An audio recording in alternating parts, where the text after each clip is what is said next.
Hey, glad we finished the show, Bonnie and Matt. What did we talk about today? I figured out what my two spirit animals are. Yeah. A lot of space stuff. Space facts. Space facts. Some useless space facts. Anything else? Obsession versus addiction. Obsession versus addiction. Having grace for yourself. Grace. All right, so here's what I got. There's no way to outsource your growth because shortcuts never succeed. You got to figure out how to fail small to win big. It's okay to be different because different is you. Your job to lead is to listen to their story, not write your own version. How self-security is the secret to success as a leader and entrepreneurs. The difference between addiction and obsession. Every hand you are dealt has the possibility to win as long as you play it. The secret to success is staying on the offense. You're the only one in charge of your throttle. Use it or lose it. Make patience and obsession get married with your passion. You will never be back where you were, nor do you want to. Open back doors will always hold you back from your potential and results. Do you believe in magic or magnificence? To design the movie of your life, you must not believe in magic. Your relationship with celebration will dictate your chances of success. Would you be a leopard, dolphin, tiger, or dog? How the most useless fact Matt knows puts life in perspective and relieves anxiety, and how self-love does not equal self-complacency. Did I miss anything? Yeah, just listen to that instead of... Could you send me those notes? I will send you those notes, but I think I should just shut up now and let's get into the episode.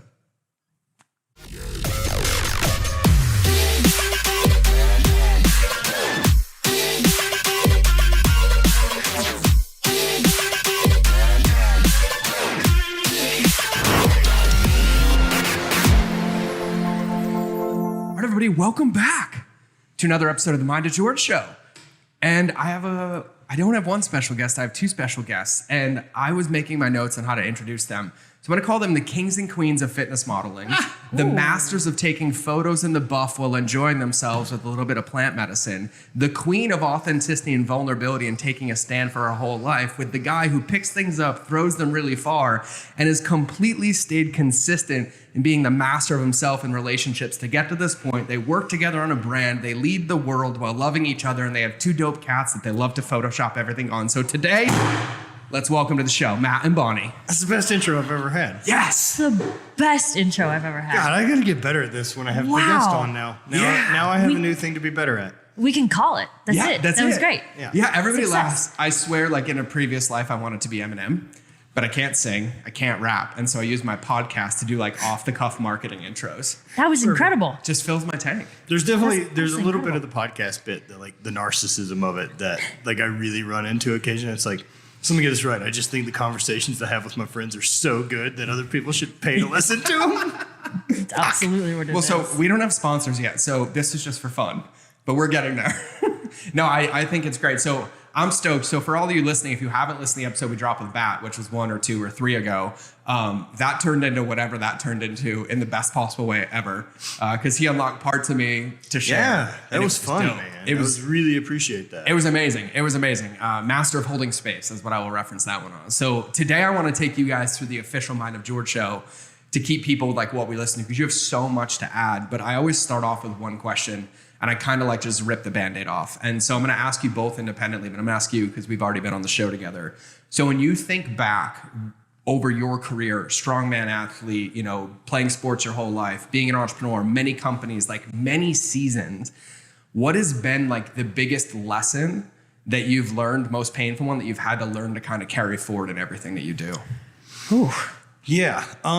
We just go for it. Yeah. For me, like I think luckily that I had the background in strength. Yeah. Because like one of the things I really liked about strength training that clicked for me early on was there's no way to outsource it. Like, and that's one of those cool things that I always felt when I started traveling and going to different places was I had this credibility because I could lift and because I was strong, and that immediately translated to other strong people.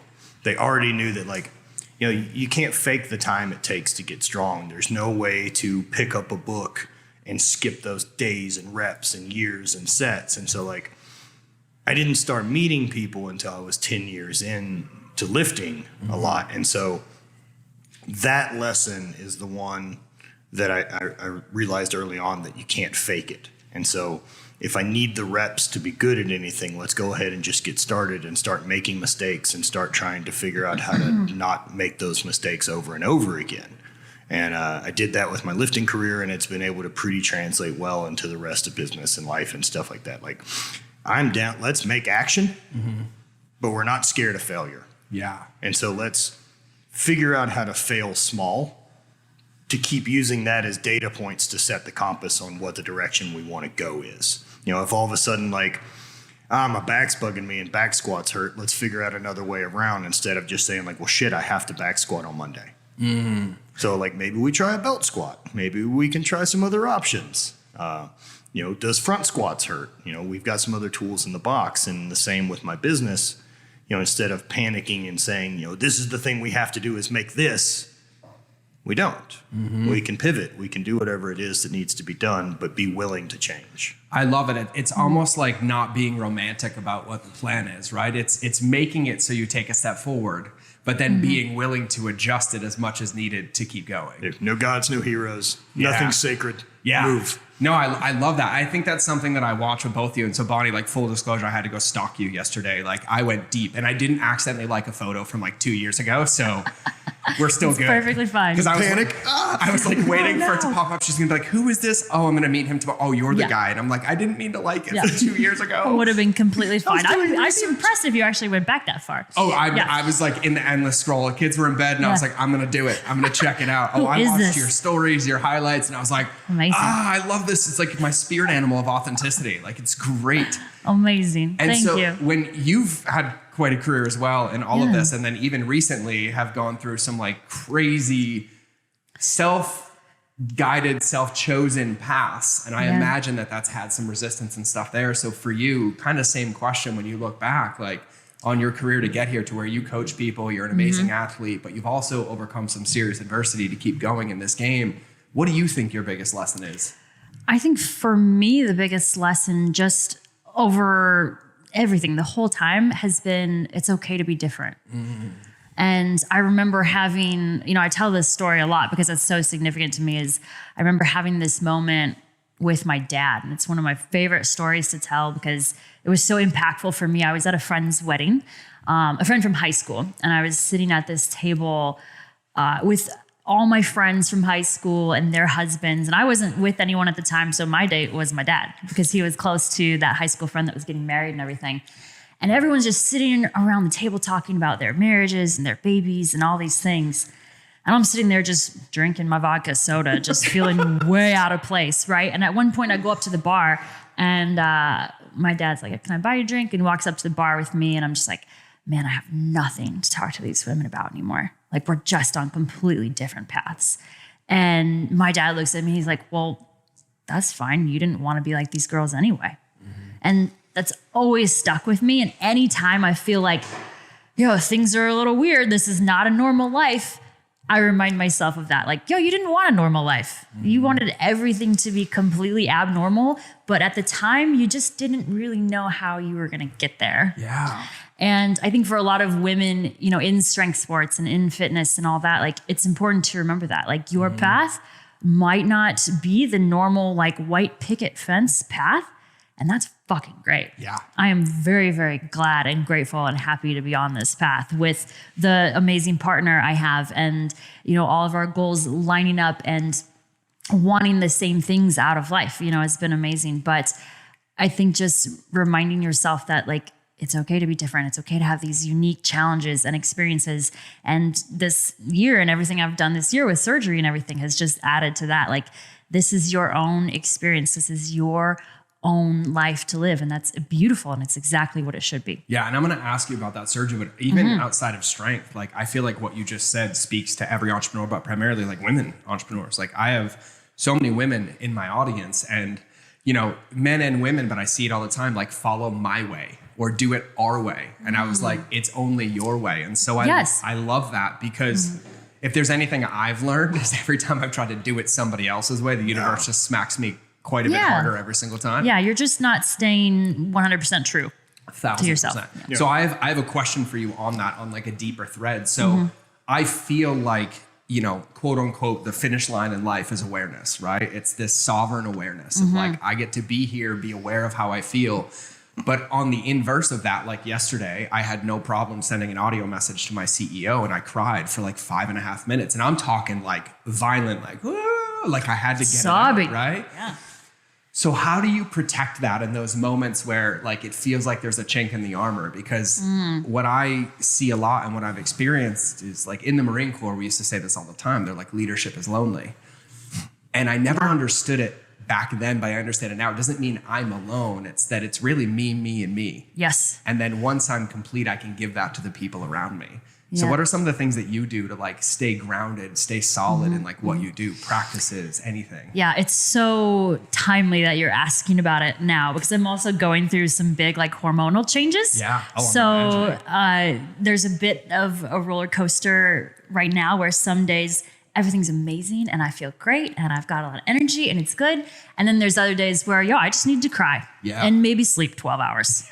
And I think just giving myself the grace to accept those days and to not force it. Like, if I don't have the energy today, that's okay. Yeah. Like some days it's going to be like that. And Matt's been amazing because he isn't afraid of those days where I'm a little off and feelings are at an all-time high and I'm a little sensitive and all those emotions are just right under the surface. He's great. He doesn't try to change my feelings. He acknowledges it. Okay, what can I do for you? How can I hold space for you? What's the best way I can be a partner for you today? Which has been amazing. But I think it's that self-awareness and self-acceptance that like, it's okay. It's okay to feel these things, and to not feel these things or to try to suppress them is probably going to be more damaging because you're not being true. You're not being authentic. And I think having that really heightened self-awareness has really been a game changer for both of us to be able to say, today I'm a little sensitive. Today I'm a little off. Today I don't have the energy. Whereas a couple years ago, I don't think I was that in tune with myself at all. I would just either get frustrated or angry or whatever that emotion may be, instead of really internalizing and being like, okay, why? Yeah. What is the why today? Yeah. And sometimes it just might be hormones, But if there's other things that need to be discussed, I feel like if you're not really that in tune with yourself, it's harder to express why you feel the way you do. Totally. So for me, that's kind of been an ongoing challenge. And I won't say that I'm an expert at self-awareness by any means, but I'm getting a lot better. I got to say this though, because that quote, one of my friends said this, and I love it because it applies to what you said.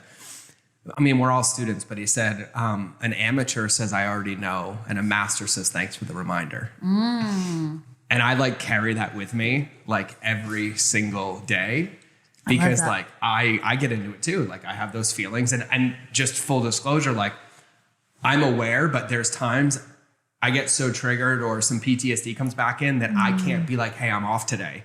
And so instead I'm like this dark cloud and it takes some feedback. And my 16-year-old daughter is actually the queen of giving it to me. She has like one word that cuts through. I'm like, I got to go for a run. Yep. Yeah. My wife gives me the glare and it works amazing at this point, but I love it. So my question for you, Matt, and because what you said is so powerful, and the one thread that I want to pull is you said, he doesn't try to change it. He's a witness to it.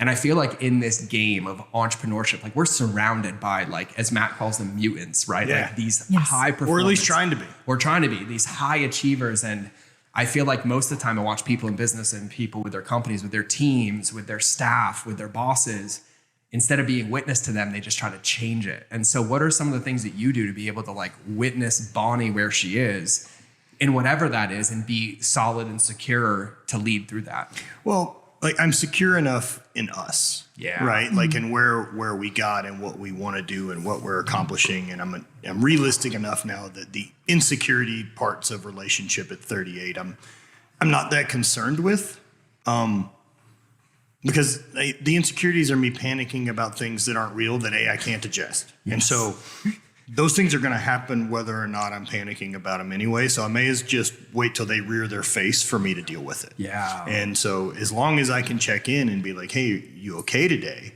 And if she's like, I'm just off. Yeah. That's cool. You can be off.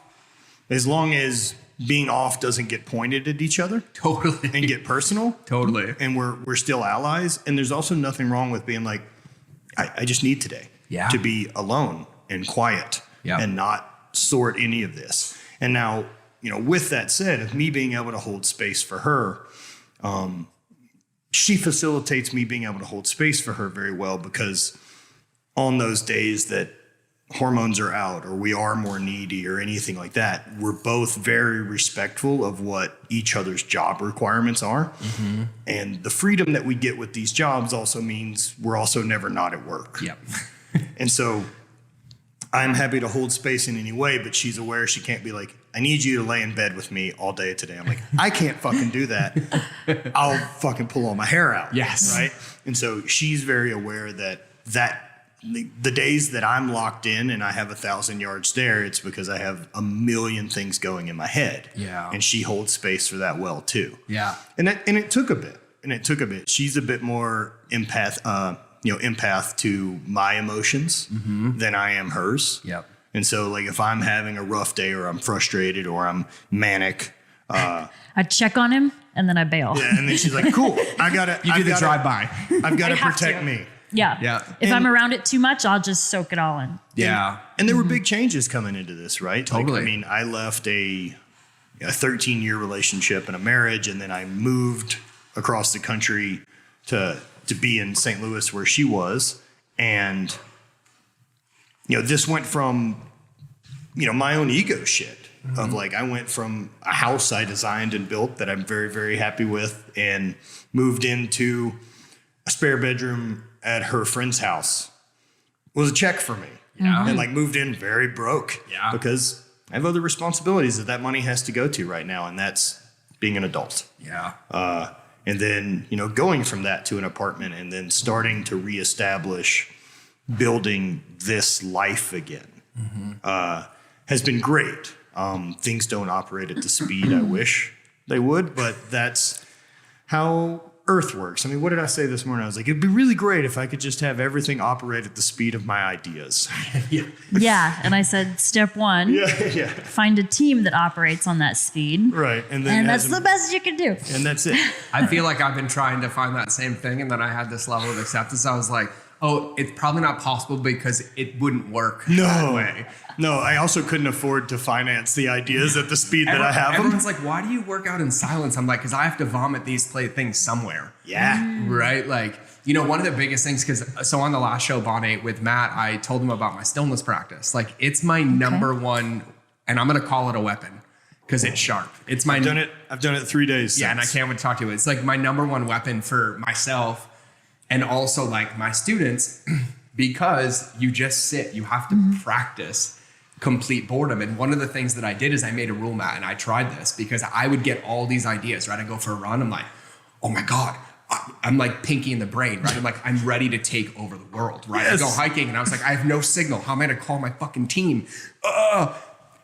And then one of my teachers was like, if it comes across and you have to catch it, it's not an idea worth executing on. And I was like, say that again. And he's like, if you're trying to catch it, it's not baked enough. He's like, you have to let it go. And here's what's nuts. This is why I've fallen in love with my stillness practice. Now I'll get flavors and I'm like, oh, it's there again. Oh, there it is again. And once I get it for like the third time, I write it down. And it's been huge for me because it's like being basically non-codependent on that every idea is the best idea to distract me from the needle movers.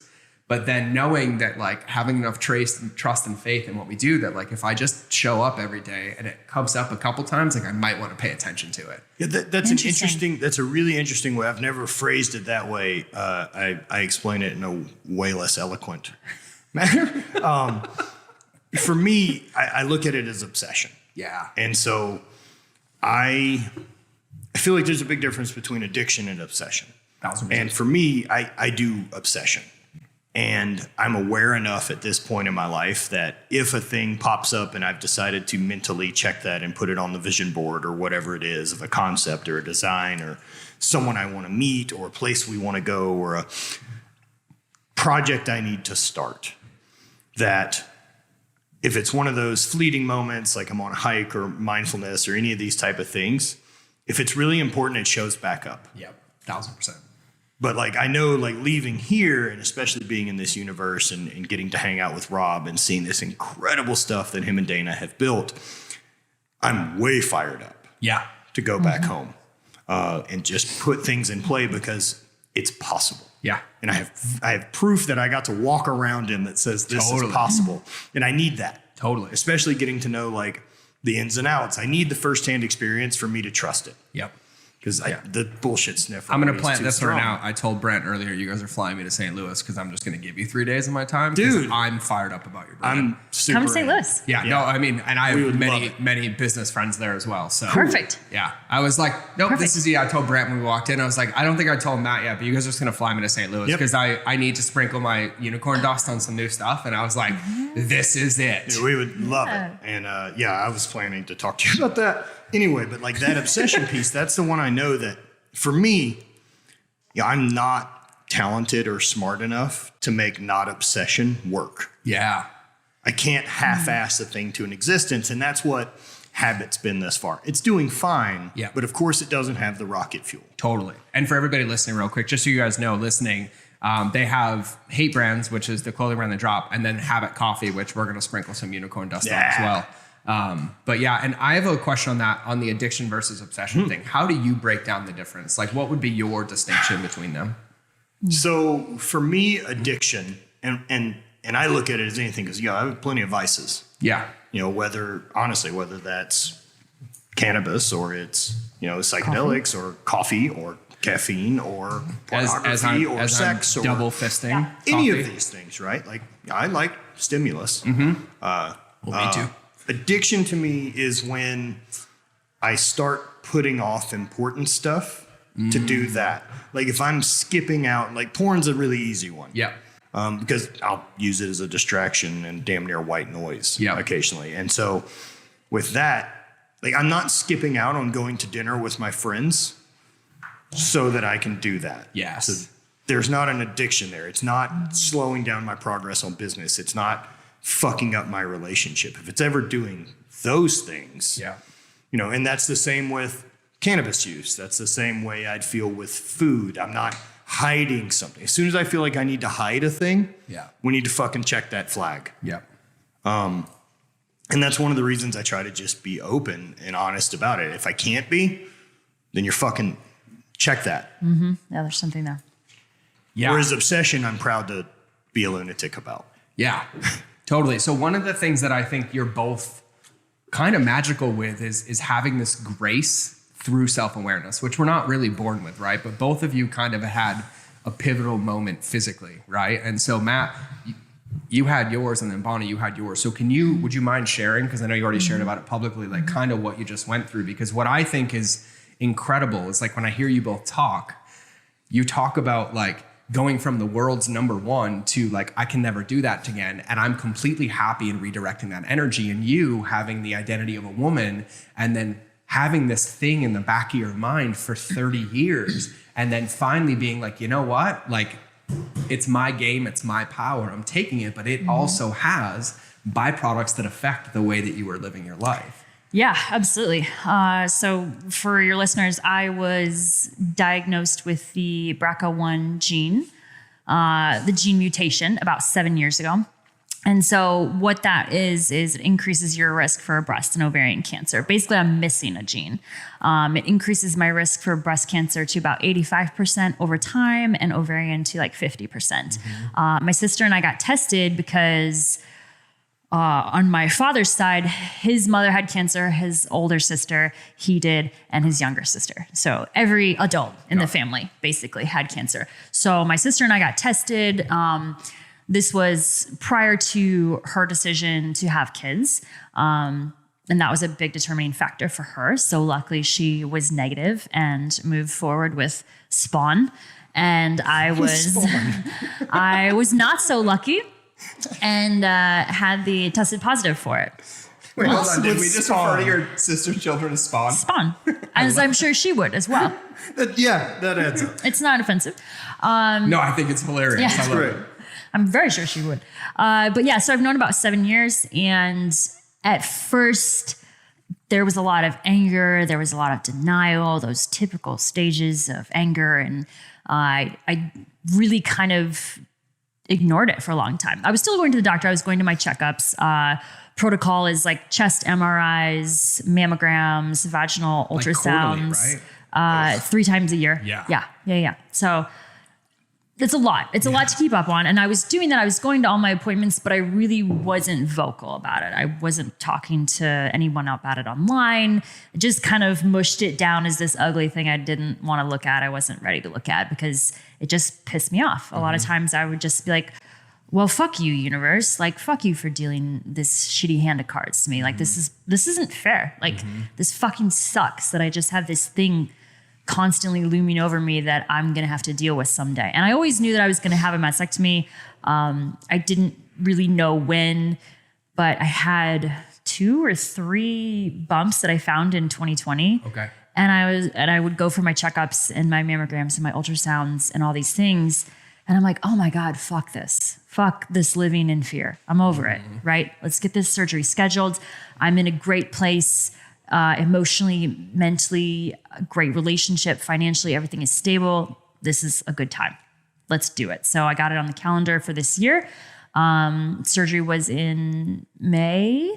Yeah, it was in May. So I'm 8 weeks today. I'm just over 8 weeks right now. So I had a complete bilateral nipple sparing mastectomy and direct to implant.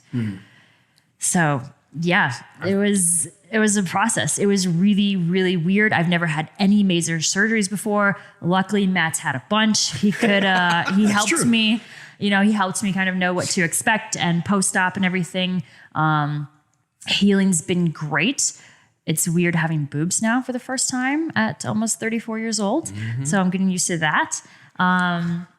And feeling just different feelings about my body. Like every day I feel like I look a little bit different, and there's some days where I love it and there's some days where I'm not into it at all. Yeah. So there's kind of been some ego checks along the way about just how I view myself. Yeah. And of course the setbacks with lifting and coming back and starting to work at 40%, 45%, benching and all that.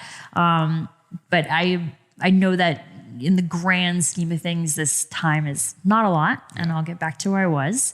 But while you're in it, patience is tough. And I'm glad that you said that, because like you completely went where I was going to lead you anyways on it. Like, I feel like people ask me about my injuries. And by the way, people like Matt and I, like we do have a byproduct of us being obsessed, is that we also get injured a lot and healed a lot. And we're like, we know what stretches, modalities, supplements, lotions, creams. I am an expert of keeping this rickety machine operating. Oh yeah. Like also, the amount of duct tape on my body is mind blowing to me. Didn't have a lot of experience with pain meds. Yes. So I learned what this brain does on pain meds and how I am on about like day 9. Yeah. Yeah. Cause you're not you anymore. Cool. Nope. And as soon as I had a little breakdown on day 9, Matt's like, hang on, what day is this of the hydrocodone? Yep, game over. And I told him, and he's like, okay, back to weed tomorrow. Oh, yeah. I was like, those yep. And then magical, as soon as we switched, we're all good again. Those magical zombie meds, those 5 or 10 325s, that's what got me. So they serve a purpose. I know. They do. So my question for you is, looking at that, like I get asked all the time, right? Like, what was the hardest part of being in a wheelchair for 12 months, right? Like you're in the midst of this, right? My question for you, though, is like, what's the silver lining that you've found? Oh, I don't have to think about breast cancer anymore. Yeah. All that tissue's gone. Yeah. So my chances of actually getting it are now like 3%. So that's it. And anytime I'm getting, maybe slightly frustrated with the aesthetics or anything like that, I'm like, yo, this wasn't why you did this. Like, think about the why. This is the reason you went through all this, is so we have an easier future, So that's it. I'm able to reel myself in pretty quickly when I remind myself of that. It's that staying on the offense, right? That like, we're going to wait for this to find us, or we're going to fucking fight. Well, and I would get other people that are like, yo, there's still 15% chance that you won't get it. I'm like, fuck that. Fuck that 15%. Are you kidding me? Yeah. Well, it's too high. When you really start to study the brain and understand the distinction between our thoughts and how we manifest them, it's like, no. There is no 15%, because the way I think about it, it's gone. Right. Like it's mind-blowing. Well, and looking at my family, I'm just like, yo, these are fucking ticking time bombs. Yeah. They got to go. Yep. Danger titties. Yeah. Danger Gotta titties. I love it. Yeah. So I have an interesting question for you, and this might get a little esoteric on this one, because you were talking about addiction versus obsession. I was like, I could dive deep on this with you for like 10 hours on like a deck conversation. But where did this thing that obsession is bad come from? Because I feel like the culture that we live in post-industrial revolution has created this, you're bad. But if you go back it's like nobody was getting upset that I was out hunting for food for 12 hours. Or no that one was I mad at the Rockefellers building my for boom whatever. or building my boom. And so like, where do you think this like, this bad like paradigm around obsession came from? I think... Well, because we have all those basic needs met. Oh my God, yes. Like I think that's the start of it, right? I think that's part of it. I have time to obsess. I have time to You obsess. have time to obsess. Now we're at the tippy top of that hierarchy of needs where people are like, no, we should have balance. Yeah. So then Fuck people that. are Yes. promoting the balance when, if you want to be a fucking mutant freak and an elite athlete or elite whatever that may be, fuck balance. You can't have The it. greatest experiences in my life came from, I got to travel around the world and compete in a sport I love Totally. with the Highland Games. I got to become a 2-time world champion, and that has opened a number of doors and avenues for me to pursue a life that I did not know was a possibility beforehand. But now that I know it is, I can't pretend I don't know. And so if I look at what for me has worked with success, it's an obsession with strength sports, which I chiseled away and eventually found a niche of one that I was very good at. Okay, you won twice. Sure, but okay, I wasn't a great track and field athlete in college. I mean, because as throwers go, there's this thing called the Olympics you go to. If you're a really good thrower, it isn't the Highland Games. Yeah. Highland Games, great fun. I'm not confused on the difference of those two things. I really liked strongman, and I loved the training for it, and I got obsessed with that. And I mean, my garage at that point I had built. So this is 2007 or 2008, and no one makes equipment. Like, no one makes yokes, no one makes logs, no one makes any of this the way Rogue does now, or Sorinex, or any of these other people. And so, like, I'm getting materials and finding friends who can weld, and we're building equipment to train. And I loved it. I loved that, figuring it out and making stuff and having it all at my house. So we poured Atlas stones and had a full garage run of strongman equipment at one point. And as obsession turned, the equipment went away and I moved into a different sport. And I wasn't very good at strongman. I also didn't enjoy competing in it. I liked training, and then the competitions didn't do anything for me. And I felt really similar about powerlifting and weightlifting. Highland Games was everything I loved about throwing in college, but I didn't have any of the part of a team, need to go to class bullshit. And so once I kind of was able to, when that sport was taken from me with the knee injury or complications from surgery, and I've got a lot of downtime. I mean, I spent in that 3 years from 2016 till the knee replacement in 2019, 8 knee surgeries. There's 5 ACLs, a meniscectomy, a high tibial osteotomy, an Oates procedure, and finally, I don't even count scopes. That's the thing. Like, I don't even count those as surgeries because How many of those would you have? 3. There were 3 scopes to So, clean like, stuff out of. Your knee's been opened up 12 times. Yeah, pretty cool. About that. And so, like, on the backside of that, everything that's ever worked for me well, I was obsessed with. And so, like, even I was doing well as an outside sales rep with the regular job thing. And that worked really well for a long time because it was cool having a job that really paid money. Yeah. That was a first. Yep. Because the first run at trying to do the entrepreneur thing with the bike shop, I had the obsession with bicycles and the maintenance of them and all that and building and all that, but I didn't have it for running a business and or really riding. And it never translated. And so if I start picking apart like what's worked and what's not worked for me over the years, like the ones that I'm obsessed with do. And so how do I get that same pointed compass toward Hate Brand and what I want to do with my life that clicked over to obsession? And I think your regular person, and I hate using that term, right? But let's just say the people that work for other people and have the 2 weeks vacation and do the 5 days of work and then they get their weekend and live a more standard path of life, I think balance is important. It's not for me. And it's sure shit not right now. Yeah. I've got time to be balanced. Like, what else am I gonna do when I'm 70? If I want to fucking have balance when I'm 70, great. I only have so many years to learn how to wake surf. Yeah. I only have so Totally. many years to go do these crazy adventures or go.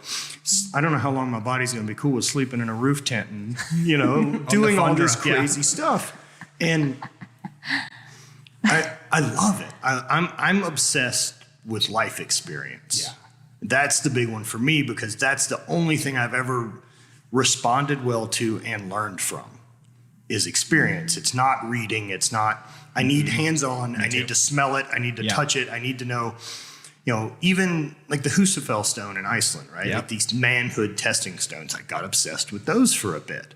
And I've got to do all the ones I want to do. I don't have to hold a conversation about like, oh, the Husafell stone and people do it in training or this and like, I put my hands on the rock. I carried it around the goat pen in fucking Iceland. Yep. I bought the ticket. I took the ride. Yep. I absolutely love that. So I'm going to try to tie like 4 thoughts in my head together to like take this last 10 minutes and do it. So the first part was about this like thing of obsession. John Danaher, who's like one of the best martial arts coaches in the world. I'm going to show you this video after the podcast. It's only like 9 minutes. It'll blow your mind. He talks about how once we basically invented the tool and moved ourselves to the top of the food chain, we took meaning away because our only shared common goal was survival. And so we would wake up naturally motivated every day to get food, shelter, fire. But then once it's given to you, that drive was taken away. And then I watched that and I watched so many people advocate their self-image to the world. To like, my image is what social media thinks of me, what the news say I should be, what the magazine cover has. And so there's this dissonance of like who I am versus who I really am mixed with, in my opinion, the meaning taken away that creates that kind of obsession is wrong because it challenges that paradigm of the core. It's like, because it's basically a pull out of your shit. Like when I'm around my friends that are successful and I'm having a down day, first it goes to like sadness, frustration, depression. And then I sit with it and it turns into a gasp. But I'm like, oh, what am I going to make my friends wrong because they did something while I was sitting on the couch watching golf, playing a game on my phone, pissed that my money didn't get deposited in my fucking bank account? Like, right? And like, Weird. It's not just magically finding me. and my buddy Jim Quick, like I had him on the show. I'm like, he's like one of my dear friends, but he's got like these 3 things he always says that have never stuck me. He's like, you can't get upset about the results you don't have from the work you didn't do. Never, dude. And it's simple. And it's so there. So my question for you is like, we talk about patience, right? We also talk about obsession. And this is open for both of you. How do you form a complementary relationship between obsession and patience? Because like we can be obsessed about building hate brands, but if we do everything right today, the delayed gratification's 24 months down the At road least. and requires patience. But then it also, in my experience, without experience, it eliminates a KPI that lets you know you're on the right track and you're kind of just sitting there grinding. So what's that like for either of you? For me, it really stemmed from the time in strength training because I'm used to having an injury. I'm used to there being a plateau, and I know, the obstacle's the way. That if there's this thing that I'm struggling with and I'm hitting a plateau, I need to start figuring things out to get around it. The answer just isn't this isn't working. Why isn't this working? Take inventory and figure out, are you sleeping? Are you recovering? Are you doing all of the essential things other than just your time in the gym? And that translates to me for the business part too. Yeah. I mean, there's been plenty of times where we've sat down and looked at, past drops or anything that maybe didn't perform as expected. And we break it all down. Why didn't this work? Why the way didn't this work? did? And just look at the data. Yeah. Yeah. And try to just trust the data and remove my emotion from it. Yes. And that also, because I'm a lunatic, be willing to say, I want to fucking make this because I want to. It's not because it's going to sell well. Yes.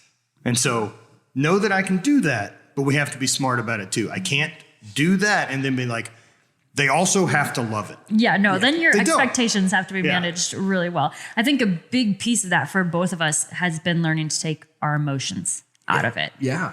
And that goes back to the training and all that. You know, the weight on the bar doesn't have any feelings. It doesn't care how you feel about it, right? So why should you? This is just work that needs to be done. Yeah, also, why would I give a thing that doesn't give a shit about me any access to my emotions? Boom. Well, social media. Well, another one. It's right? a great totally.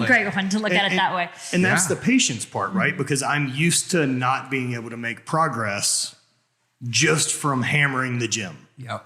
Because I know what reaching that plateau of potential is. And then it's really a stuff of like, okay, what if I add in a cold bath? What if I start adding in giving a shit about my diet more? Mm-hmm. What if I'm recovering better at night? What if I'm getting away from my phone earlier? What if I'm doing all these type of things on the outside of the gym that can also start being these 1 or 2%? Mm-hmm. And when you're chasing obsession, those 1 and 2% are the fucking key. Yeah, I'm not picking up 10% anymore. No. It's out of the cards. Mm-hmm. I've lifted too long. Yep. And I mean, along the lines of that too, like what I've always said about getting strong is really easy. I mean, I really don't even give a shit what your program is. I just need you to bench, squat, deadlift, and overhead press moderately heavy once a week for the next decade. Yep. It'll work. You can't even fuck it up. Yeah. That decade part, though. Yeah. Yeah. And so Well, that's the, yeah. and I know that. Yeah. I know that Yeah. it took me 10 years to get good at throwing. Yep. So it's going to take me that long for me to be like, I'm okay at this business thing. And Yeah. so TikTok, like start Yeah. getting the reps in, start making mistakes, start figuring out what doesn't fucking work. Because I'm aware that the reps matter. Like how many people I know want to launch a podcast, start a business, or want to do the YouTube thing or any of this. And their response is always the, we recorded an episode, or it's this concern of perfection Yep. for episode 1. Yep. And I always respond with like, and it was with Brant too when he came on board, because he wanted every video to be perfect. Yeah. And what I said is we produce things quickly. And so we do reps to get better. No matter how long you want to spend making video or podcast 1 or drop 1 or whatever it is you're doing perfect, you're so much better at video or podcast 100. Yep. So let's fucking get to 100 and listen the whole way there. Yep. I have the same issues with clients. Yeah. Like powerlifting clients. They're going, I'm not ready to do I'm my a first meet. I'm a fucking nightmare client. I am a nightmare. I'm like, You have a coach, right? You're good? Oh yeah, I have plenty. No, but I'm like, hey, listen, I took a year off during COVID and I want to go back in the gym and I want this. So why can't I work out once, eat what I want, and lose 30 pounds after one workout? Like, I don't fucking understand. And they're like, George, did you just go on a 9-hour hike? I'm like, yeah, I figured like if I burn It'll burn it out. 7,000 calories, that's 2 pounds gone. That's the way the body reacts. I was like, I'm just going for the fast forward button. Your coach must be a saint. Oh man, so I had to separate it. I had to separate my food and my fitness, and now they love it because they tag team me, right? That's what I do with They my attack class. me. Yep. They're like, oh, okay, cool. And so she'll turn down my macros, and so then he'll turn down my training, and he's like, oh, well, you didn't listen, so you have to train less. And I was like, you mother. But I love it. Go ahead, sorry. But it's just clients saying, I'm not ready for my first meet. When will I be ready? I don't feel ready, all this stuff. And it's the same never exact situation. you never do. You'll never feel ready. well, Ever. like we've talked about that. And one of the things that I'm really confident in myself is I fucking perform when it counts. Yep. And not only that, I can do it. Yep. I can flip that switch. Yeah. And I'm confident in that I'll do it because from not to mention college, even if we just start there and pretend high school athletics didn't exist, Yep. I competed in track and field, which is a weird sport. Yep. Because we compete every weekend from January to July. And so I'm also doing 3 different events. And one of the advantage of the throwing that way is like, I can't stay up all day. So I have to be able to turn it on and turn it back off to conserve energy. Looking back on track meets now, though, it seems insane. Crazy. It's hilarious because I did track too. Did you? Right, Okay. Yeah, I threw too. Yeah, Okay. and then that went into Highland Games, and so I mean, with that sport, I've competed a couple, probably 100 times. I'm probably 200 competitions into that sport, so I'm really comfortable in having my name called and saying, "Now's the time for you to do a thing." Yeah. And I handled competition anxiety with the thought of, I mean, look, the truth of it is, I love doing this. Yeah.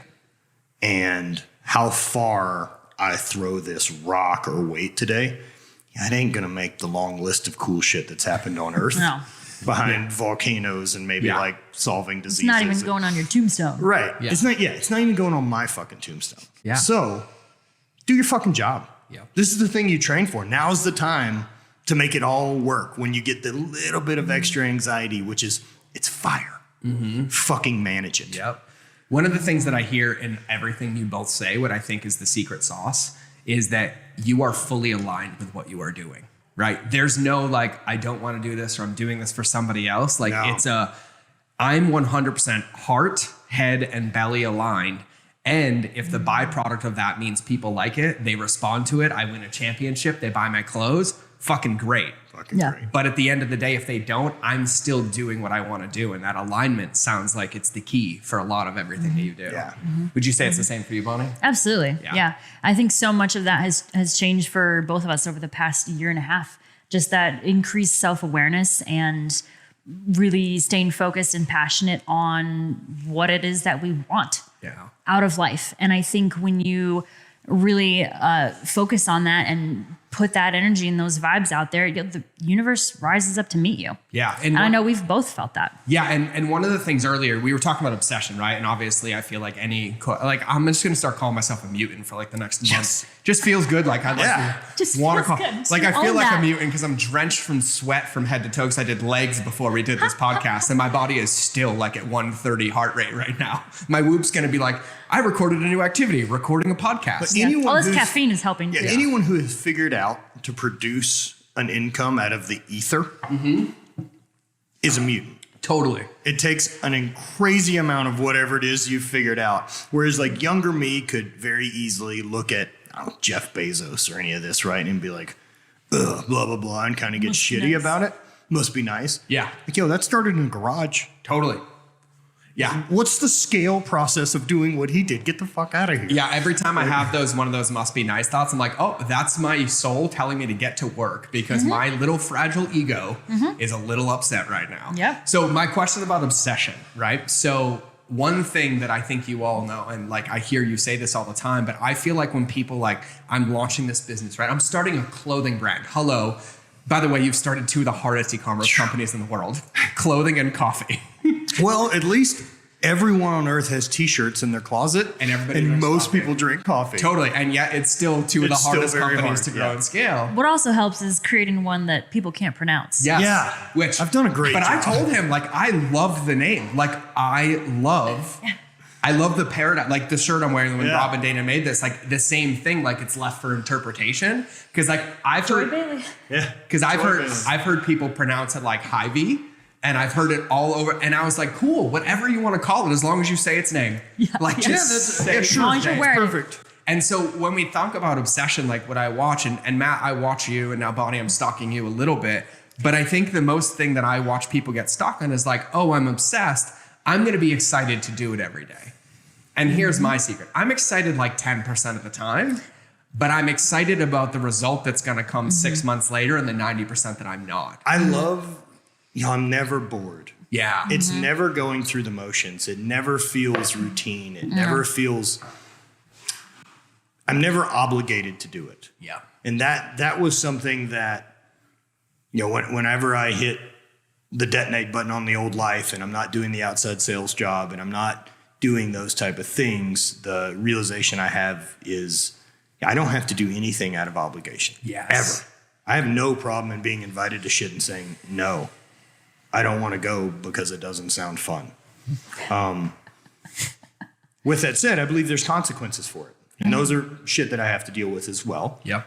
But at the same time, what that means to me is if I am going to a thing, I chose it. Yep. You didn't fucking have to be here, man. So if you're going to be here, be fucking present and be part of it. Or otherwise, admit you wasted your time and go home. Yeah. You don't have to be here. You don't owe anyone shit. You Yep. especially don't owe them your time. Yep.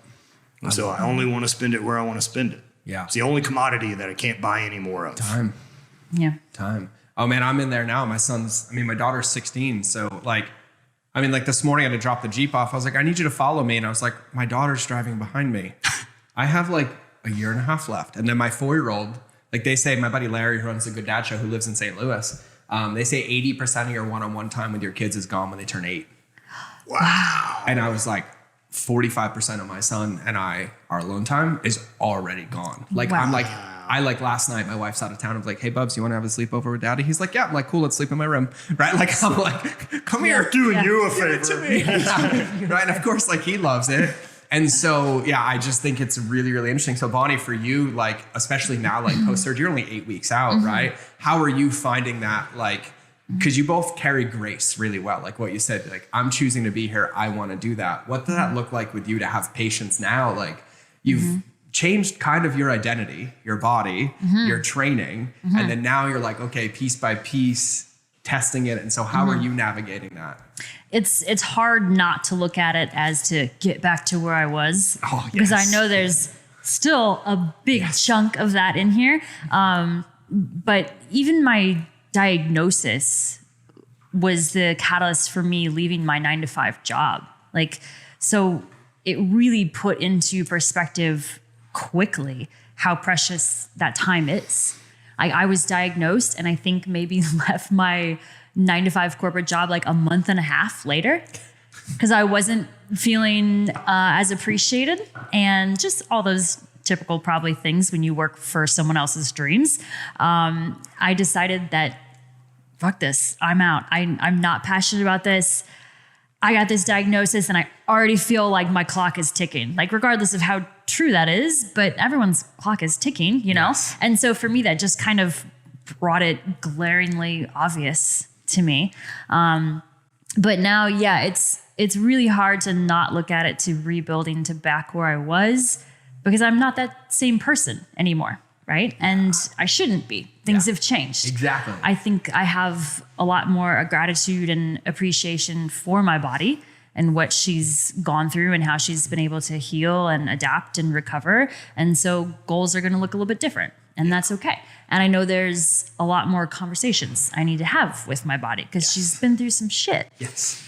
So I'm looking forward to doing more of that and just having as much grace as I possibly can for myself. Well, it's a realization too of you know, especially as an athlete, looking at previous maxes and old lifts and all this type of stuff. And so for me to deal with it in my head, like whenever I got out of the Highland Games, I started growing a beard and then I lost 60 pounds.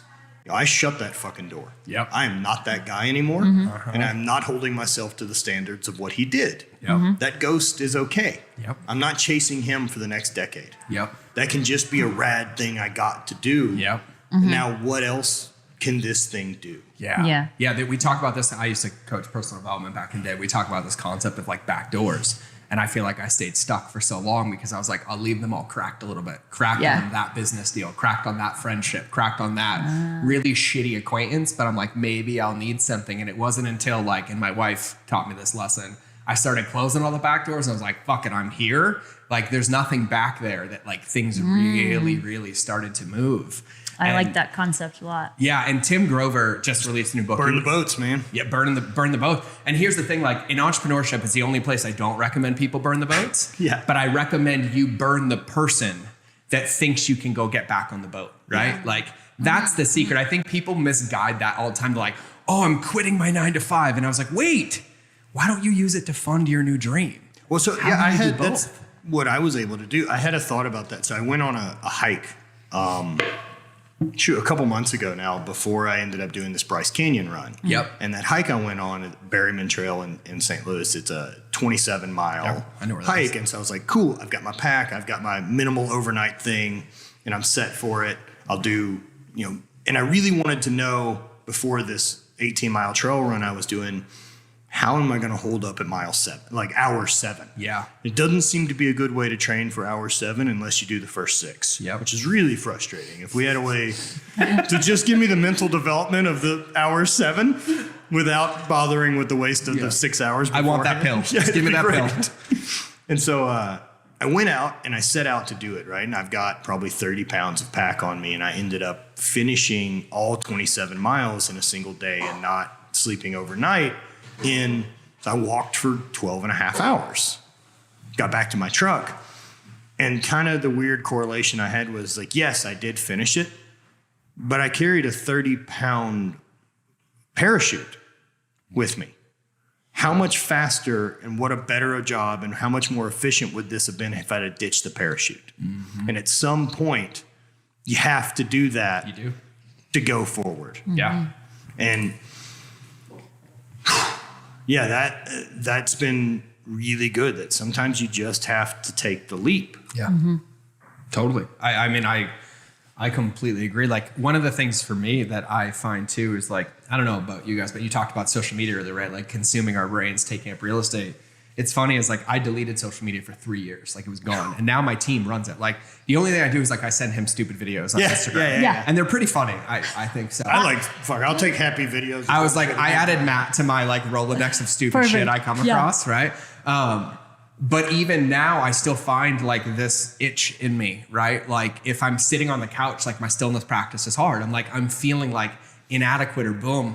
And I don't know about you or both of you as, like, athletes, but for me, it's almost like I have to, like, sweat out that tolerance to get to the after point. Because, like, the other day, I was like, Saturdays are like my long cardio days, and they're for me to go into the dark, dark places, right? Sure. Like, I work out in silence, and so I'm like, all right, cool. I'm gonna walk on the treadmill at an incline for 10 miles, and I'm gonna sit in the sauna for an hour. And the sauna was 175 that day. It was the hottest it's been in a while. And I was in, like, 5-minute chunks, and I was like getting out. And then at the end, though, I remember I laid on the concrete, and I just felt so at peace. And I laid there. I ended up laying on the concrete in the middle of the gym outside the sauna for like 40 minutes. I had 3 people check on me. Sir, are you okay? I'm like, it depends. I'm in, like, pure bliss and heaven and presence right now. But it's one of those things that I mentioned earlier, when you mentioned it earlier, and you were talking about it, like social media being one of those things, when you talk about, like, these things that we can control and these non-negotiables, right? And you have clients and there's things here, and we compare and we compare and we compare. But I watch people compare themselves to somebody's after state in a moment, right? They're like, look, and I was like, yeah, but 7 hours today, like, that dude, like, hit macros, got a massage, like, did ART, like, went on a cardio run, stretched in the morning, did blank. And he's done that every day for 6 years. And now he looks like that. And I watch people compare their before states to people's after states, and they get frustrated that they're not there. Well, you know, people really, really want to believe in magic. Yes. And we've talked about that quite a bit. That is the best way I've ever heard that put. So this hit me on a mushroom trip in my basement. We were watching Forgetting Sarah Marshall. Oh, classic, right? Yes. And the scene that hit me was, there's a scene where they're at the beach and Paul Rudd's running the tiki booth with the surfing lessons, and Jason I just watched this movie like a week ago. Yeah, Jason my Segel daughter watched it. Yeah, Jason Segel walks up and he's like, he wants to take surfing lessons, and Paul Rudd, like, gives him some silly island name, and he's, you know, says this, you got a lot of sadness in your eyes. And he's like, oh, you know, rough breakup. And he's like, you know, it's good for that, weed. And then he asks, and he's like, do you have any? And he's like, no. And he's like, well, let's go surfing then. Like, that's the next best thing. And I find that line to be, it's delivered well, it's perfect, it's a great moment in that film. And I can see someone looking at that and saying, fucking Paul Rudd's magic. Yep. Which he is. Yep. But the reality of that is, because I have competency in filming things and understand a bit about movies and all that, that's the person who did a scouting for location, because that building doesn't exist in the real world. Nope. Their wardrobes are not real. That's someone made a choice. The lighting was a choice. The way Paul Rudd can deliver that line probably 15 times on set in various ways to try to get an emotion across. Yep. The way Jason Segel handles it, the camera cuts. Whoever in the editing bay decided to pick that take and line it up. Whoever in the writing room got that line whittled down by the 5th attempt of trying to redo it. You know, it's not magic. It's 40 people who give a fuck. Yep. And so if you want to undercut hard work by magic, you're only hurting you. Be able to look at it as what it really is. Like, that's why everyone wants to be like, oh, steroids. If I just did that, and let me be honest, as a guy who's been open to taking anything possible that makes me a better functioning, more optimized human, you know, according to the rules at play, you know, Highland Games is a drug-tested sport, so I play by said rules. I don't have a moral obligation against it. I don't give a shit what people do. Yeah. But it's easy to look at someone's success and think the difference is they have magic. They don't have any fucking magic. There isn't any out there, because if it existed, I would have fucking found it, and I would have paid it. for it. Yes, I would absolutely be paying for it. I'm like, we know everybody. If somebody had this magic, we would be taking it. Right. Yeah, it's limitless. Yeah, if there were drugs if there was a pill I could take that would make me look the way Mike Rashid looks, Yeah. Oh my God. Game on. how much money would you like me to send? Game on. I'd take it. I'm like trying to figure I'd out take that pill. how I manifested like eternal dad bod, but I'm okay with it because my wife and kids love me. Manifest. And I was like, there's like one time when I had like an 8-pack with veins in it. I was like doing 3 a days, eating keto, Yeah. paleo, and a competitive CrossFitter with adrenal fatigue, and then I died for like 2 years, right? So I'm like, no, that's just not sustainable. Like, And then I Nope. was dead for 2 years. no. I was like, I just have built-in life preservers, and I'm game for it right Dude, now. my weight loss goals, Yeah. I'd like to lose a pound a year Yeah. forever. It's so interesting. Like now, like you and I are the same age, right? And Yeah. like I've been on this. Like the heaviest I've ever been was 257. I'm only 5'8", and that was when I was in the wheelchair for 12 months, right? But then the lightest I've ever been was out of boot camp. I was like 151, and I looked like fucking Skeletor. I Wow. went into high school at like 170, and I graduated high school at 270. Jesus.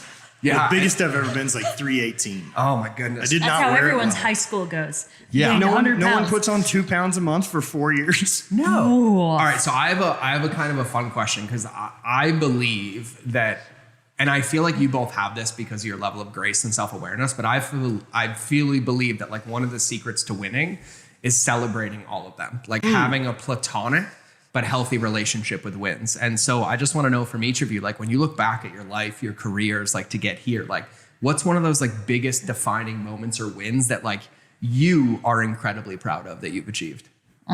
Having the courage to walk away from my 9 to 5. Yeah. For sure. Oh, that's a big one. For sure. I'm sure a lot of people feel that way, but for me, that was a very, very defining moment. Yeah.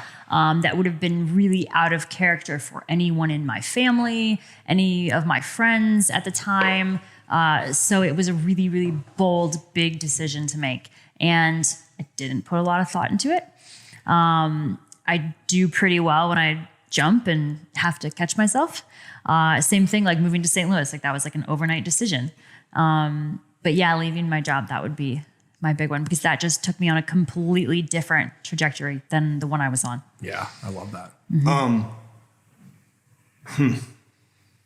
You had a few. Yeah, oddly enough, like biggest wins. I mean, for sure, both world championships. Totally.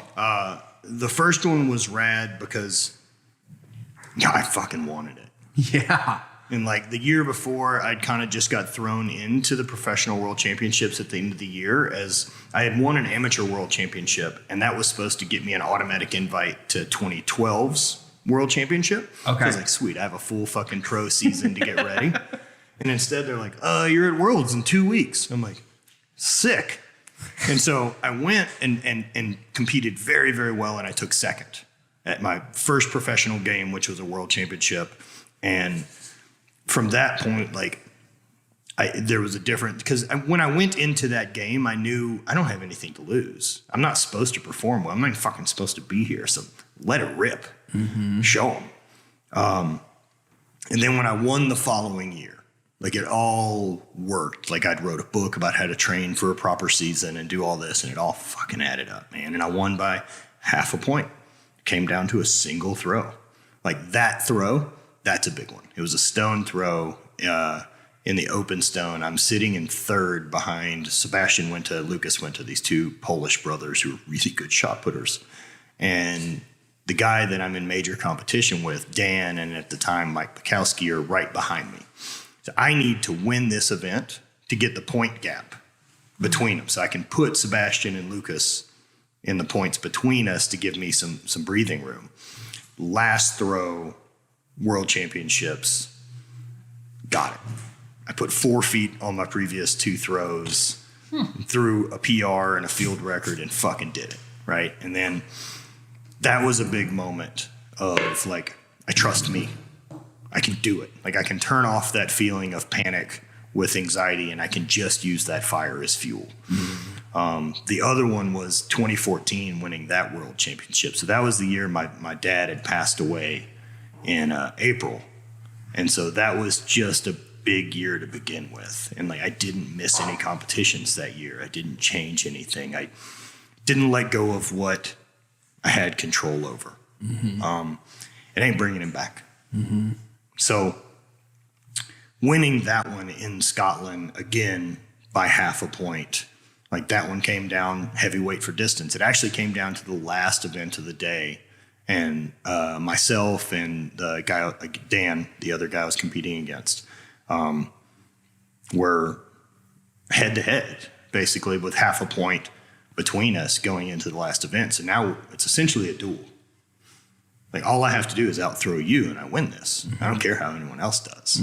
And like, in that moment, I just remember nothing else is there.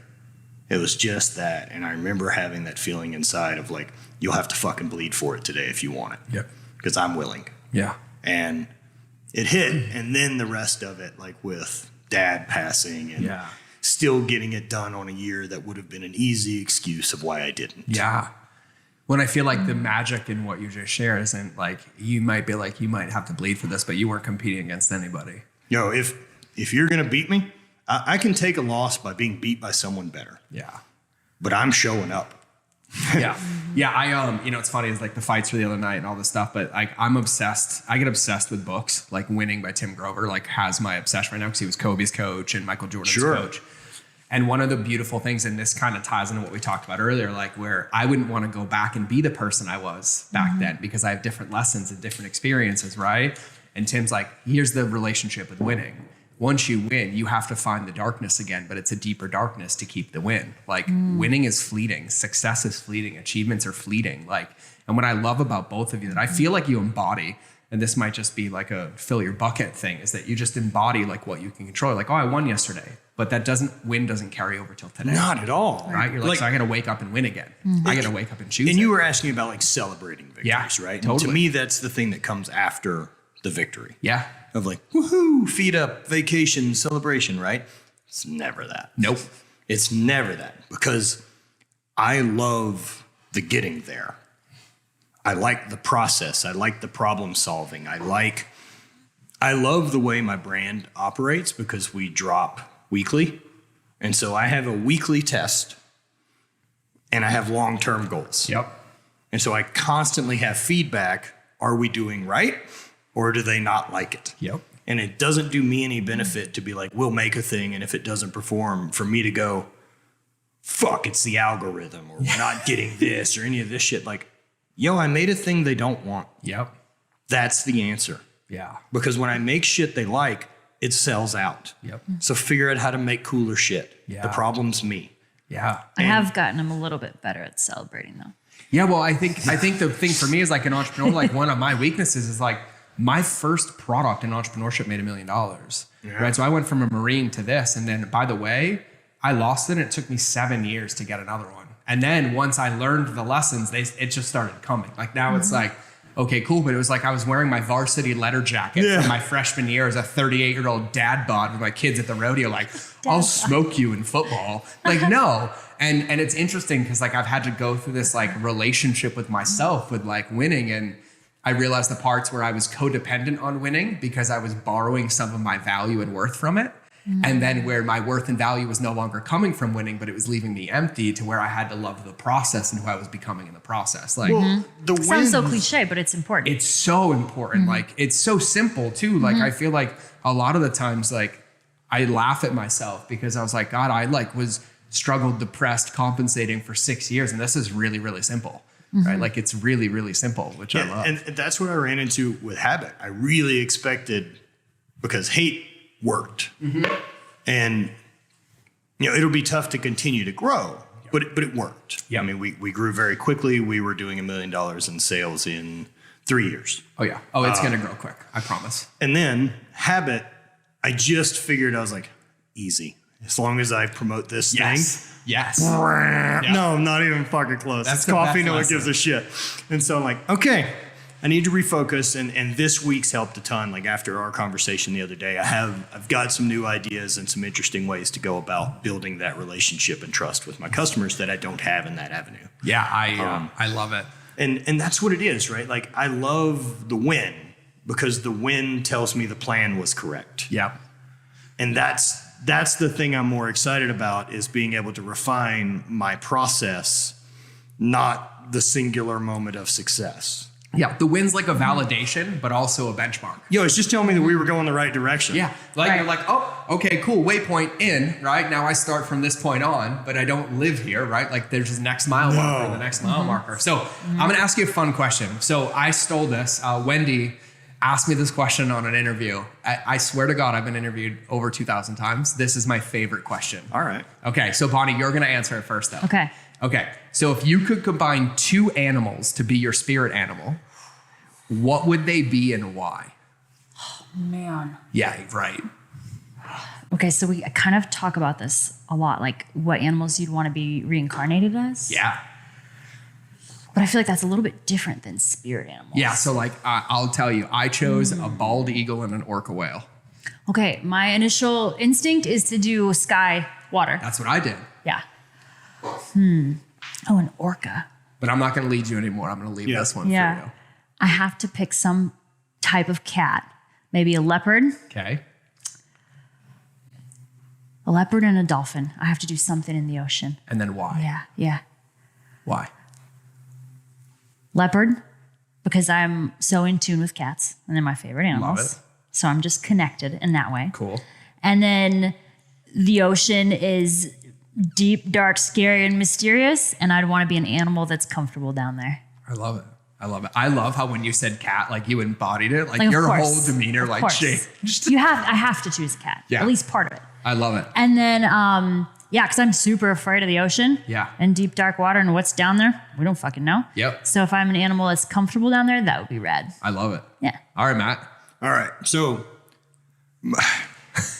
I've always thought about one. Having a second one is... That's what got me, was the second one. So the first one, the one I always go to, is the tiger. Yep. Just because I can't think of a gnarlier avatar to get to be than a 900-pound cat that can jump 20 feet in the air. Right, Like, what the fuck? Yeah. It's an The incredible physical creature. ability, Yeah. plus just like, the confidence that would come with those abilities is so gnarly. Totally. The other one, if I'm going to think about it, would have to be my previous dog, Bo, my lab. Just a perfect lab, right? Like, he's not stressed out.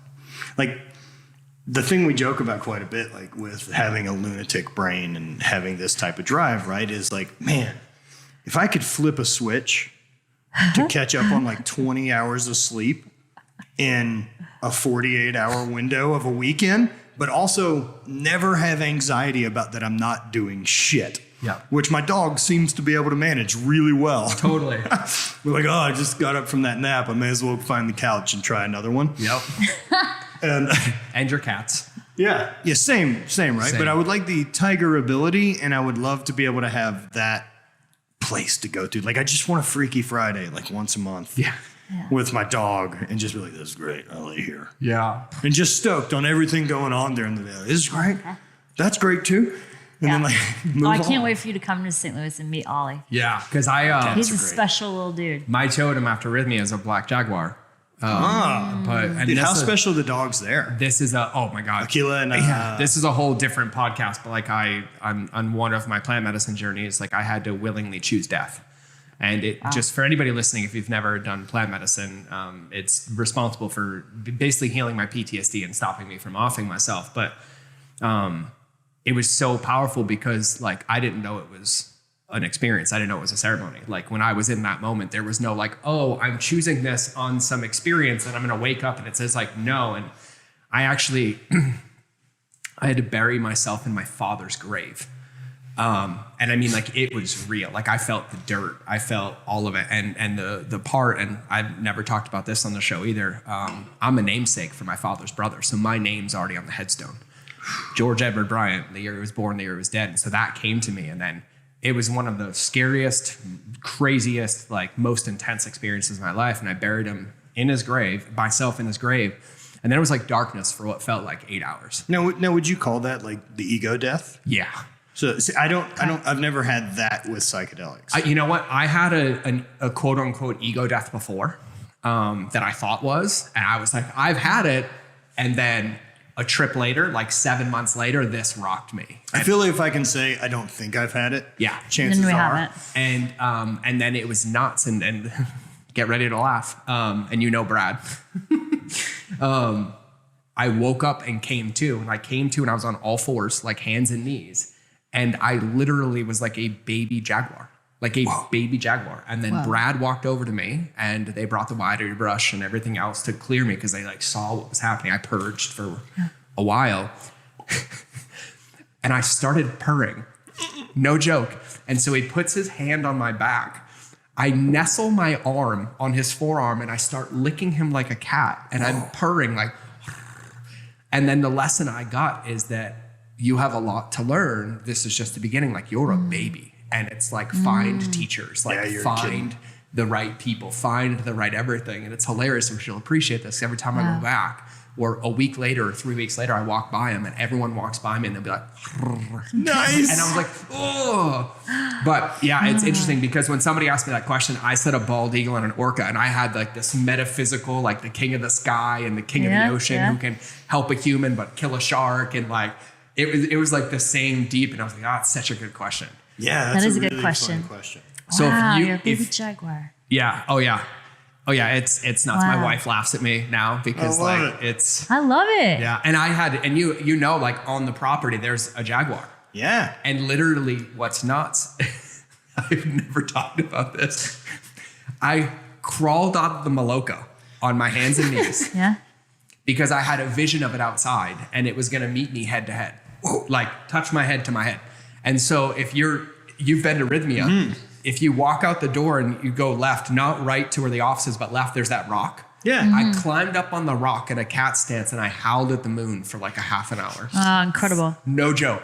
Oh, I wish we people would have were been there telling at the me about same this, time. like the next day. And I was like, yep, I'm here for it. Like, and I like had this unapologetic acceptance of myself. Heck yeah. And it was kind of like this hilarious thing, but yeah. Well, I think that's one of the beautiful parts of it. Like the next morning at breakfast, everyone has that kind of energy like, yo, whatever happened to you last night is beautiful and it's exactly what was supposed to happen to That's you. why I love Jerry, like what they've done. Right. There is incredible. And I think, I do believe the actual medicine is super valuable. 1,000%. But going somewhere that everyone is committed and into whatever kooky shit is going to happen, because I love all this, but I can't pretend it's not kooky. Yeah, no, it's kooky. It's fucking kook as fuck. And I love that side of it too, but I also need the side that's full sledgehammer. Totally. In my life. Like I can't full commit to just I can't kook. like live woo. No. I need to like go on an 8-mile death hike up the mountain too and be like, pick things up, put them down, and then go be woo. Yeah. Like that's my It's harmony. kind of an interesting balance to find. Yeah. I think both of us have looked at it. And I think I remember the one conversation we were talking about Aubrey and like he says something about his pants and maybe long necklaces. I'm just like, I love Aubrey's vibe, but I don't think it's my vibe. Yeah. No, right? Like I'm so fortunate with relationships, man, that I have these different, so I consider my friends, whether that's Rob or Kelly Starrett or Mark Bell or Aubrey or any of these high-powered mutants, Steffi and Hayden with Hybrid down there, that, they're universe creators. Yeah.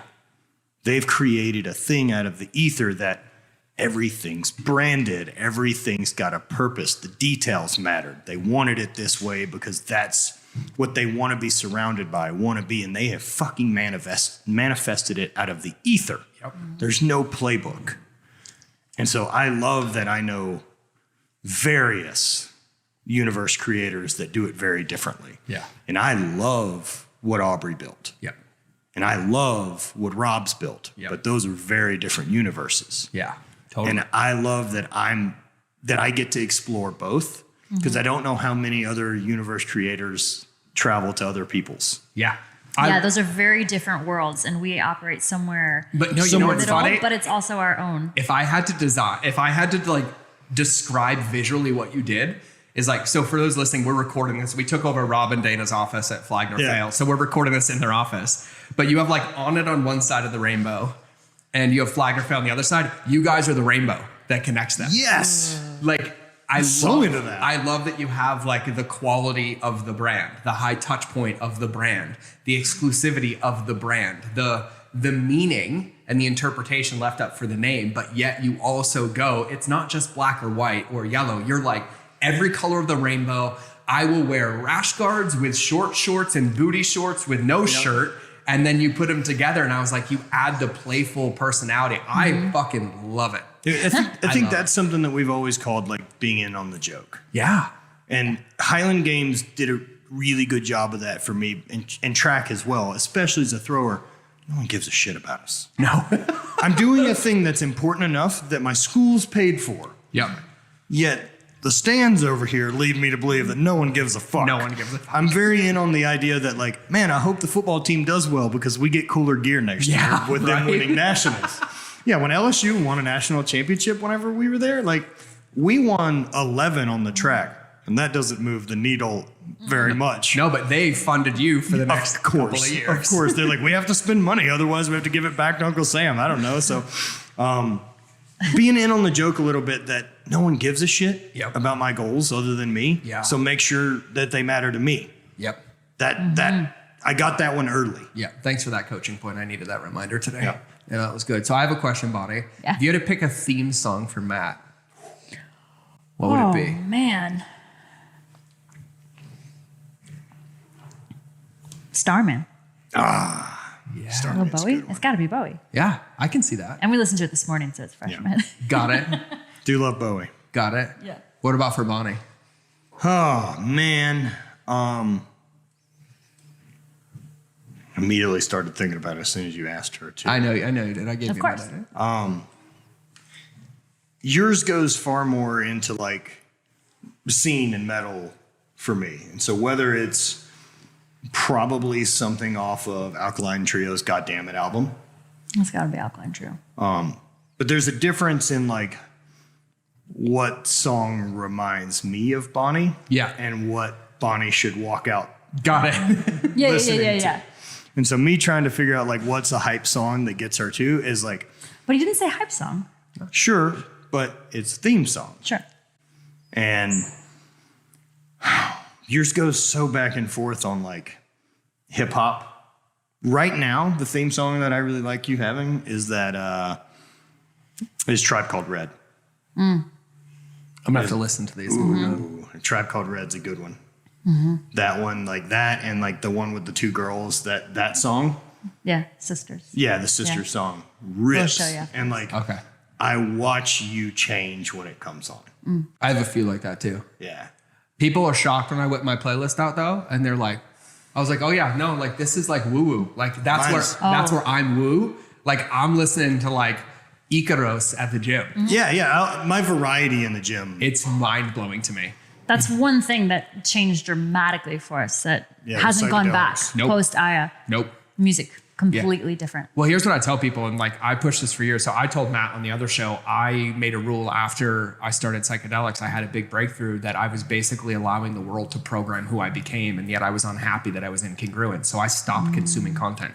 That meant no music, no audiobooks, no YouTube videos, nothing. No Wow. media. Nothing. For how long was this? 30 minutes a week max, and I did it for a year. Okay. And here's what's nuts. The amount of creation that came out of it was like mind-blowing. Podcasts, writing, posts, thoughts. Okay. But there was some darkness that came with it as well. Well, if you give that manic brain, like, we're not going to give you distraction. Totally. Fuck. Yeah. The energy's got to get out. Oh man. And it was like, and if I didn't have an outlet, it got worse. Cause it was like, if you didn't release it, it became toxic from the inside. So Did you start with a half hour or did you work up to it? No, I'm a cold turkey guy. Okay. Like I'm a dead cold turkey guy. Like him and I are the same. Yep. And it's like, hey, no, like titration doesn't work for me. It's like, we're either in or we're out. Yeah. And there was a, what's funny is like, I went through like when you like work out for the first time, or you start losing weight or you hit your goals, you have that like 30-day, like, yeah. And then I had like the 90-day slump. And it was like, that's where my shadow work really like took over, like being able to really sit with like, because then it was like, I started to see every day the 400 times I wanted to willingly distract myself from what I said I wanted. And then I had to sit with it because I didn't do it. And it was great. And then it went to, oh, well, now you can choose something different. But I had to really, really sit with it. It was a deep, deep thing. And I'm so grateful that I did it, because then when I came back, I was like, yeah, like I wonder why I'm unhappy when I'm listening to country songs about my dog dying and how my wife cheated on me, or like bitches and hoes and boom. And I wonder why I'm being disrespectful and I'm not being present. I was like, oh. Yeah. And it was huge. It was huge. But yeah, it was a challenge for sure. That one that I'm distracting from the where I want to be. Yeah. Yeah. Do you think there's some validity in figuring out how to downregulate? 1,000%. You know, because like I get a ton out of like a lot of concepts for the brand, everything I get out of music and movies. Yep. Movies are a really big one for me because I really like director choice. I love what they they're building a universe. Yep. And really fucking good directors care about the details. Yep. And that's why I love Wes Anderson or Quentin Tarantino or any of these guys, because all of it matters. You know, that Tarantino has his own pack of cigarettes, the candy apple cigarettes that work their way through all of the films, or that, you know, Vincent Vega from Pulp Fiction has the same last name as Michael Madsen's character in Reservoir Dogs because they're technically related. There's all of these things that make the universe work, which means he fucking cares. Yep. Whereas I know other movies I can be entertained by Yep. that don't have that level of depth. Yep. But I see that skip on the depth very quickly, and I have to shift to like, okay, so this is just a surface laugh at it. Totally. I think it's the integrity of the intention. And that's what it gave me, right? Because like I would justify to my wife, like I'd be in the office, right? And she's like, what are you doing? I'm like, I'm working. Well, I'm watching YouTube videos, looking for quote unquote inspiration, right? And so it's the integrity of the intention, because now like I very intentionally listen to audiobooks. I very intentionally listen to music, but it's funny because I'll be in the car with my daughter and she'll put, my daughter's got the best taste in music. She was born in the wrong decade, right? She's a 20s, 30s jazz kind of kid. Like she's playing Pink Floyd and the Beatles and like songs I've never even heard of, but like I'll jump in with somebody else and I'm like, hey, do you mind if we just like listen to something else, or I'll put my headphones in? Yeah. Because it feels toxic to me now. But yeah, I think it's the intentionality, because like as in the masculine, we have to off gas. We need the numb. But it's the intention. Like now I'll be like, hey, I'm going to watch golf for an hour just to watch it. Or I'm going to open this game on my phone to rip out 30 minutes of just like letting my brain release. Yeah. And so for me, what it gave me was the perspective of how unintentional I was being and how upset at the results I was getting, even though I was choosing it. Damn it. And so what it collapsed that dissonance of like, oh, this is happening. But like we talk about, there's nowhere to hide, right? All of a sudden that was collapsed. It's like, well, no shit. Well, yeah, like if I think about, you know, a question I've really liked coming up with a better answer for is that, you know, who inspires you question. And I heard an answer, and I wish I knew where I heard it to give it the credit, but the guy said, me in 5 years. Yep.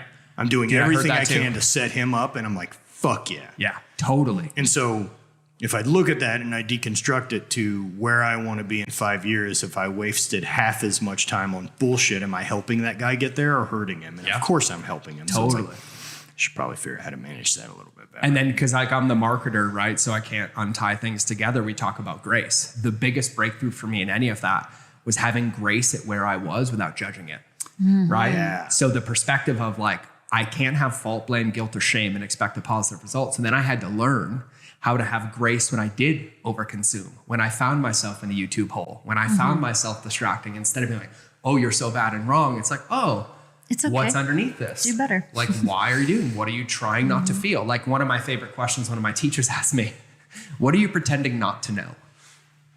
And I was like, oh, and like, That's great. that comes up all the time for me. That's a good one. And so like, I love like the extremes, right? Like when I started cold therapy, I couldn't just do ice baths.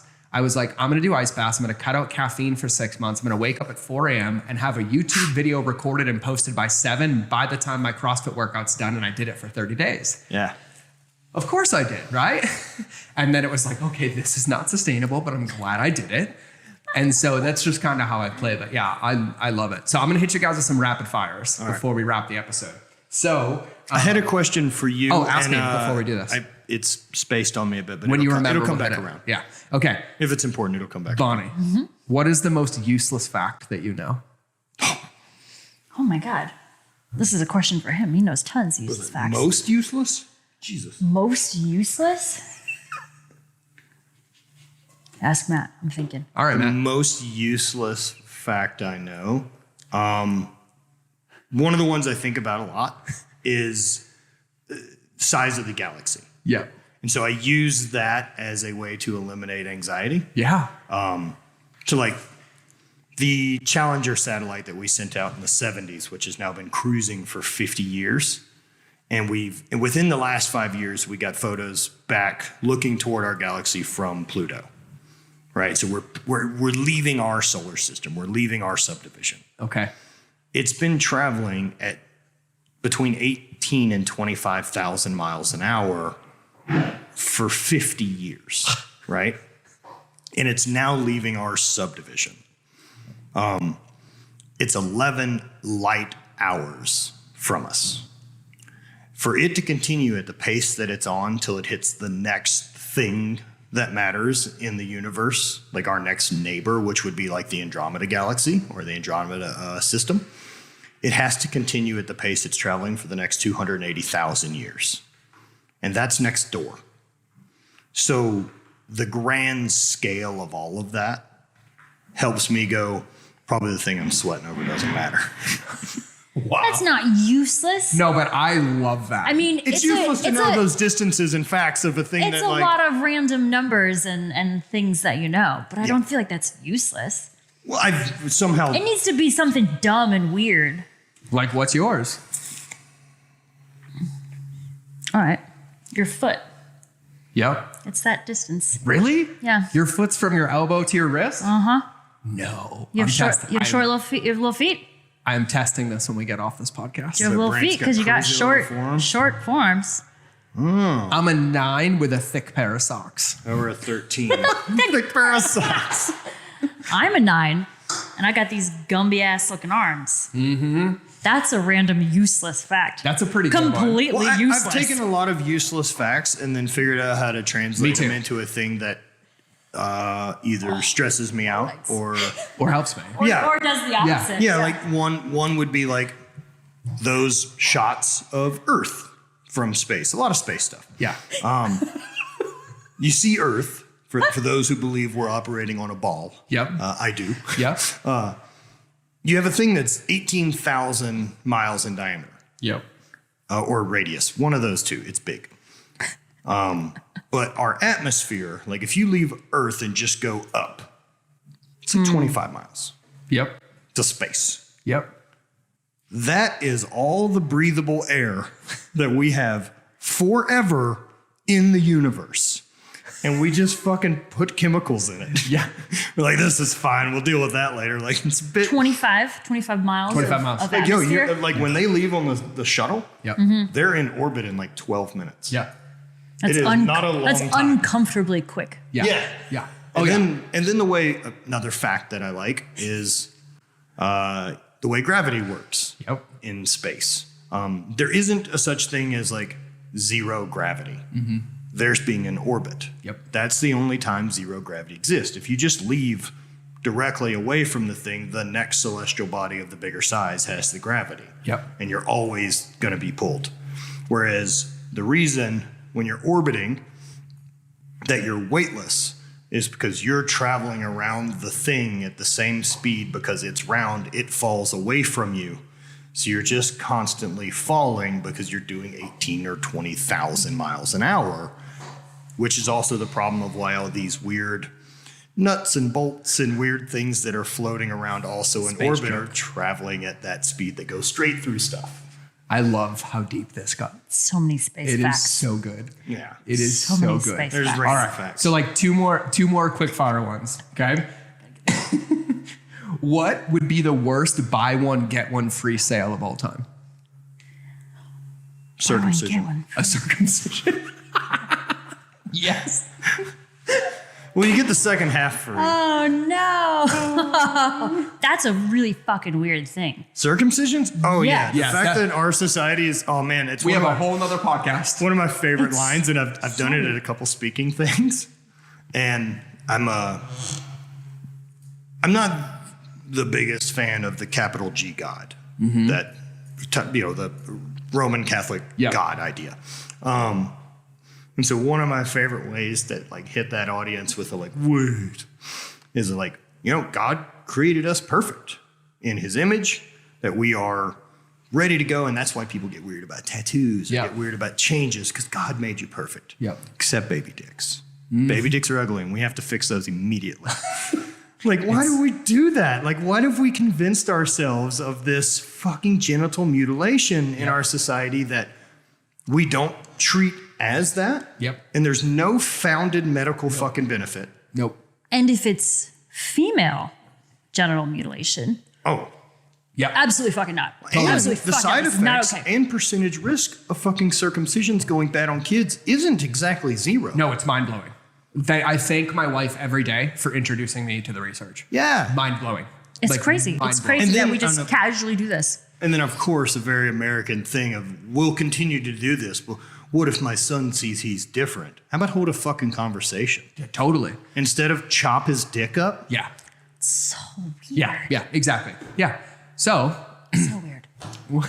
I mean, as a cut dude, Yeah. I don't have any complaints about my gear. Yeah. But it's a fucking silly thing that we do, that we've decided as a society that that's cool, but the other stances we take don't add up to being like circumcision. That should be a norm. I'm going to have another podcast someday that's just like these deep conversations of things that like really, because I've learned a lot, having 4.5-year-olds. My wife, is an absolute champion of like a lot of stuff, and it's mind blowing to me what like is accepted as normal as like the paradigm that exists, and it's crazy. It's crazy. So what would be the worst buy one get one, Phil, for you? Mammograms. Man, Fucking terrible. So painful to have no titties, and they're like, we're gonna smush those down into a flat little crepe. Terrible. Also, divorce. oh yes. Also a terrible thing. There's Like some lawyers, lots of like, shitty buy one, things. I do the next one half off. These are the best answers ever. So one more. So Bonnie, if Matt was arrested with no explanation, what would you assume that he had done? Drugs. Yeah, drugs. Something with drugs. 100% the answer. Yeah. If Bonnie was arrested with no explanation, what would you assume she had done? I would have to probably also assume, I don't know. Drugs. Sorry. It's maybe drugs, but then like, But that would be because I was with you. yes. Like, what is like if I just got a phone call and it's like, hey, Yeah, Bonnie and Dana were out somewhere. and got arrested together, the two of them together, what do I have to guess? Speeding in a car, some type of trespassing in the woods? Or, Probably trying to like something with animals. yeah. Yeah, we were probably like trying to Oh, you rescue guys an were animal. trying to pet a bison. Yeah. Yes. You made a friend with a bison, and then the park rangers If it's arrested Dana and you. I, yeah, that And there's probably one of those things. They're reintroducing bison to Glacier Hell yeah. next month. Hell yeah. They're Wow, releasing a herd of 75 on the reservation with free roam to go into Glacier. So Wow, bison that's might so come cool. back. to Man, I'm really Glacier. glad knowing that if I got a phone call and it was like, Bonnie got arrested, I know you didn't like Do wrong. randomly stab a person No. out of anger. Like, I know that that's not. It was me trying to rescue an animal Yeah. who Yeah. probably has a nice, safe home. And Yeah. I'm like, you come with me. Yeah. All right. So this is my favorite question, and I actually am excited to ask both of you this. So from my experience and now knowing you better, Bonnie, I feel like both of your moral compasses are cemented in and as straight as they can be.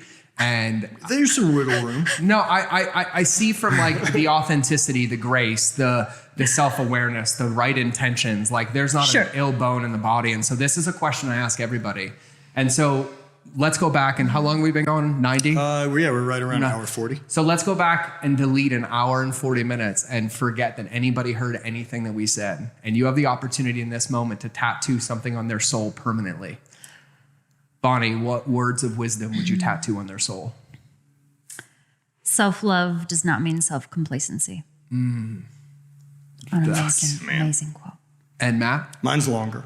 go for As it. it's a bit wordier. Mine has to do with time. Like, that's my big driving thing. Yeah. It's the one that I can't turn off. And it really stemmed when my father had passed. He died the day before I turned 32. I turned 31 on April 6th in 2014, and he died April 5th from pancreatic cancer, and finally shot himself. Just into the fight, right? Cancer killed my dad. Yep. Bullet wasn't. Yep. Whatever. And so at that moment, like I just had that feeling of like, oh, I'm halfway. Yep. That halfway. And what that equals, that's 1,612 weeks. Right? That's fucking nothing. Nothing. It's nothing. And so if I had this big jar on my table and it's got 1,612 marbles in it, and every Monday I pluck one out and I take a minute to say, did I spend this out of obligation with people that I didn't really want to be around, doing shit I don't love, not setting my soul on fire? Or did I, chasing things I love, trying to become a better person, trying to become better aware, trying to handle things with more empathy, trying to create and do more good and leave bigger ripples in the pond for when my time is up? Either way, the marble goes in the fucking trash can. It isn't special, and you're not a fucking martyr for riding it out. The only thing we have are those days left. And I don't know when X or how many marbles I get, but I know I'll make the most of mine. Yep. I have nothing to add to that. We're going to mic drop both of those in this current moment. So for everybody listening, we're going to wrap the show. I'm going to tell you where to find them because you're going to go to Hate Brands, which is HVIII brands.com. Check them out on Instagram. You'll see Matt's Instagram, Matt Vincent. Bonnie, what's your last name again? Schroeder. You can find me at Bonstro. Bonstro. That's what I thought it was. And I had someone think it was Henry VIII. Oh, Henry VIII. Hey, we're bougie here. We're royalty. Yeah, if you do like hate.com is a Henry VIII website. Is it? Yeah. So Amazing. For everybody listening, what I want you to do is send one of us or all of us a DM on Instagram with your biggest takeaway. Do you like it? Do you have any other questions? Like, let's expand on it. Check them out for sure. And here's the thing. Don't let anything said here become shelf help. Take one thing, put it into practice, and keep going because this thing was loaded. We'll call them golden nuggets, as my buddy, the Biz Bros, call them, but it was absolutely loaded with nuggets and wisdom. And the one thing I will say is that it's only good if you put it into practice. So take a listen again, and implement it right away. And so this has been another episode of the Mind of George Show. Thank you both for being here. Thanks, man. Thank you. It's been stoked. We have one more thing to do, but I'm going to avoid a UTI and go pee before we do it. So for all of you listening, it's time to cue the intro, and we'll see you, or you'll hear me in your earballs in the next episode.